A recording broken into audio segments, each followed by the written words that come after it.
Hi everyone, this is Donna D'Cruz and Rasa Living. I'm delighted, in fact I should say I'm relishing being here with my darling friend Daphne Oz.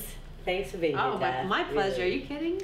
I'm so happy. So this book, I mean, look how unabashed I am as a fan, and I'm surprised there's not, you know, little drips and blobs. I want to see this book get dirty, Donna. It's not so precious. Get it dirty. I know. I promise. I've already earmarked what I'm going to be trying. But what I wanted to ask you about is, so you've done your own book already. You know, Dorm Room Diet. Is that what it was called? Yes, exactly. Dorm Room Diet, which I thought was a lot of D's and so packed with information. And now you're one of the co-hosts on the ABC's The Tube. And this is the word that these are the three things I thought were so sassy and fun and beautiful.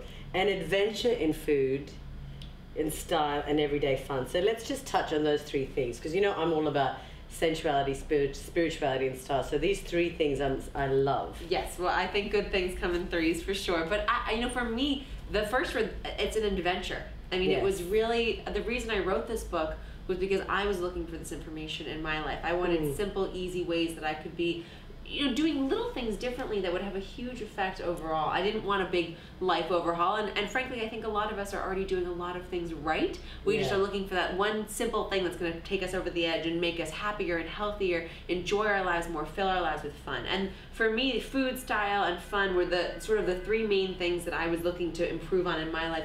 The catalyst for this, the egg, was really, I'm sitting around having dinner with some girlfriends, and we were talking about how in one way or another we all felt like we were living our placeholder lives.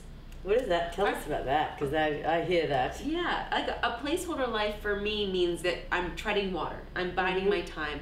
I'm not maximizing this moment or its potential. Instead, I'm kind of waiting for real life to hit me 10 or 20 years down the road, when I think the dominoes will have fallen into place and suddenly I'll have some understanding of life that I don't have now. So there's some perfect place out there. There's a perfect place. Well, the life that I wanted, for some reason, I felt like I couldn't have it till I was 10 or 20 years down the road. And it wasn't just me, my friends felt the same way, and it wasn't always in the same place. Like, you know, for me, a big place where I was sort of holding myself back was in my home. Like, I spent 2 years living in a white box apartment that felt like an insane asylum. That's crazy. But you know, for me, I justified it by saying, oh, I'm only here 2 years. Why spend the money? Or I would think, like, I don't have the resources or the time to dedicate to doing everything I'd want to make this apartment perfect. So the excuses become the reason. Exactly. And you justify in your mind, like, I'll wait until I have more time to do it. I'll wait until I can do everything I want to do. And I had to start biting away chunk by chunk and just starting to digest the problem and doing something good, because at the end of the day, I wasn't living in a space that was mine. My home wasn't taking care of me. I didn't feel settled or stable the way that a really well-appointed home can make you feel, or even one that just feels like it's yours and you live in it. So, and that was one thing that I was struggling with. A lot of my friends, and there were plenty of years right after college where I was, you know, eating kind of bland meals out of a box. Even someone who, you know, like me, I love to cook, I love to eat, and I was still struggling to sort of make that time for myself when you know, this was before my husband and I were married. So my excuse was, if it's just me, why bother making a great meal? And that's an age-old excuse.